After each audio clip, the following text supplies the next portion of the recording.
fans, you're in for a treat today. Welcome to a special playoff edition of Coffee with the Coach fueled by Dunkin. I'm Elizabeth Pehota alongside New England Revolution assistant coach Richie Williams ahead of the Revs' battle at Columbus Crew SC in the Eastern Conference Finals of the Audi MLS Cup Playoffs. Coach, thank you for your time. Thanks for having me, Elizabeth. Yeah, looking forward to the interview. Let's get into the playoff rhythm with our 100% Colombian coffee. Cheers. Right, cheers.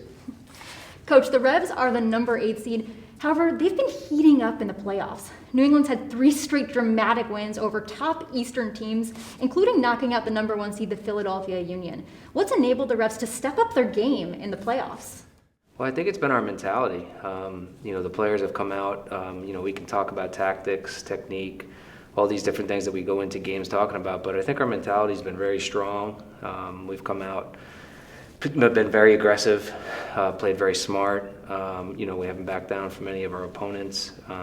And then on top of it, the soccer comes out. And I think obviously having our 3 DPs on the field at the same time here at the end of the year, which we didn't have Carlos for a long period of time, has really helped in the attack. And I can't say, I have to say a ton for our back 4 and our 2 holding midfielders and our goalkeeper in terms of defending. So it's overall been an overall team effort and great results. And again, hopefully we keep it going.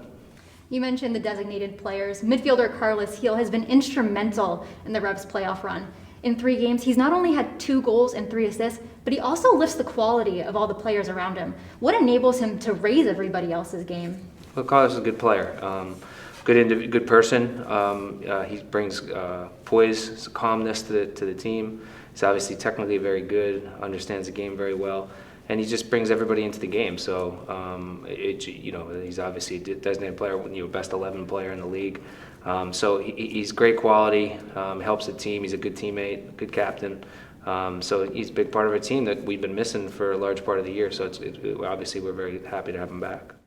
In all 3 of the Revs' playoff games so far, they've taken control early by scoring the opening goal. What's been the message to the group to motivate them to get on the board first? Well, that's been the message, basically, in the locker room. Let's get on the board first. Let's put the opposition under pressure. Let's be aggressive. Let's whether it's a set piece, whether it's a crash in the box, getting a shot on target, and or getting a penalty kick. So I think we've been aggressive. I think it goes back to mentality. Getting at the opposition, creating, and it makes a big difference when you get on the board. And then the other teams are the favorites, and you put them behind now, and they get a little uneasy, and we were able to get the second goal in most games after that, and then keep the lead for the entirety of the game. Speaking of going forward, the attack-minded Tajon Buchanan has transitioned from a winger to an outside back role. In the last 2 games specifically, Buchanan set up 2 goals at Orlando and scored 1 himself at Philadelphia. How has he adapted to this new role so quickly? Yeah, Tajon's come on incredibly well. Like you said, first during the year, he came out as a winger and did real well for us. Again, a very aggressive winger, getting at players, getting at defenders, creating, getting shots on target, and now we moved him back a little bit, and I think it helps that we've been on the we've been attacking, we've been aggressive, so we haven't been putting him in that many defensive situations where maybe with a lack of experience back there. I think he's done okay defensively, but getting forward, it's been great, and I think Carlos really helps him on that side of the field.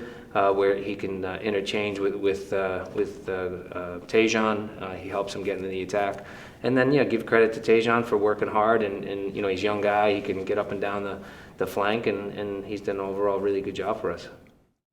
The job isn't done yet. Next up for the Revolution are the Eastern Conference Finals at Columbus Crew SC. The Revs and Crew SC haven't faced each other yet this year. However, Columbus is a really dangerous team at home, going 11-1-0 this year. What's the biggest area the Revs need to be cognizant of with Columbus? Well, overall, I think they're, from front to back, they're a very good team. They have a good goalkeeper. The defending has been good. Good midfield, good forward. So they have a quality team. But again, we've been up against quality in the last 3 games. The 3 teams that we played were all very good teams. So, but each round there's a reason each team has gotten this far, right? So the Revs, now Columbus, teams are playing well, have confidence. So we have to be ready. We have to, again, Giassi Zardes, a very good number 9 in our league, one of the top goal scorers, national team player. So to make sure we keep him in check. And then they have some other good attacking players. They're very good in the midfield. So again, we have to go in with that good mentality that we've been talking about earlier, getting into the games, making it hard on Columbus.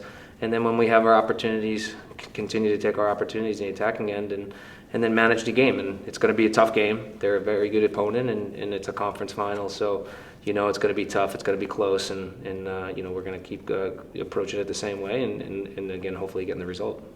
You mentioned Columbus's striker, Jaji Zardes, who's been lethal for them all year. He's had 15 goals and 5 assists in all competitions.